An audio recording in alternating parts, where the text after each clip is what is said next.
ও বাসায় ফিরতে কিছু সংখ্যক যাত্রী গাড়ির ভেতরে বসে বা দাঁড়িয়ে যেতে পারলেও অনেককেই যেতে হয় ঝুলে ঝুলে। আবার বেশিরভাগ গাড়ির একদিকে যেমন নেই ফিটনেস, তেমনি চালকের আসনে দেখা যায় অপ্রাপ্তবয়স্কদের। এক্ষেত্রে ঘুষ লেনদেনের অভিযোগ থাকলেও স্বীকার করে না পুলিশ কিংবা সড়ক পরিবহন কর্তৃপক্ষ। খলিলুর রহমানের তোলা ছবিতে মাহমুদ রাকিবের রিপোর্ট। অধীর অপেক্ষা, কখন আসবে গন্তব্যে যাওয়ার জন্য কাঙ্ক্ষিত বাহন। অপেক্ষার প্রহর শেষে বাস বা লেগুনা আসা মাত্র শুরু হয় হুড়োহুড়ি।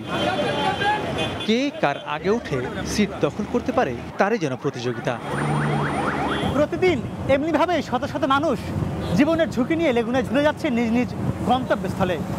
তবে চালক ও হেল্পারদের দাবি, তাদের কথা অমান্য করেই যাত্রীরা উঠছেন লেগুনার পিছনে। আমরা তো দাঁড়া করে না, জোর করে ভাই দাঁড়া যাচ্ছে, মানে আমার ভীষণ প্রয়োজন দেখা। যদি এটা ছাড়াই পড়ে যায় তাহলে তো আমার তো জীবনের রিস্ক। এই লেগুনা 12টা সিটে দেখা যায় মাঝে মাঝে 14 জন বসে পড়ি আমরা। স্পিড ব্রেকারে যখন যায় তখন গাড়িটা একটা আপ ডাউন হয়, তখন উল্টাতে পারে গাড়িটা। বেশিরভাগ ক্ষেত্রেই এই অদ্ভুত গণবহনের নেই ফিটনেস। যেখানে নাবালক হেল্পার ও অপ্রাপ্তবয়স্ক চালকদের দিয়ে ছোট আকৃতির এই গাড়িগুলো ছুটছে রাজধানীর রাস্তা দিয়ে, যাদের কারণে নেই গাড়ি চালানোর লাইসেন্সও।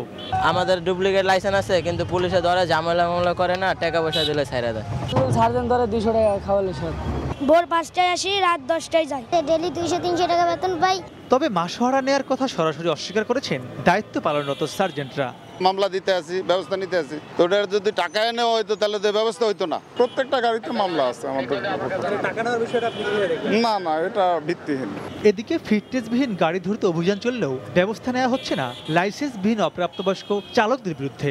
আন্ডার এইজের ছেলেরা এখানে ড্রাইভ করছে, লাইসেন্স নেয়, এই বিষয়টা আরও আমরা স্পেশালি বিষয়টাকে দেখবো।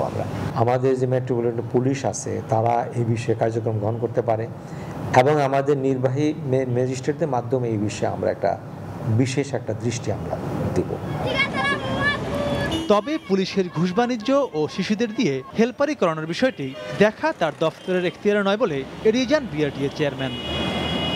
মাহমুদ রাকিব, সময় সংবাদ, ঢাকা।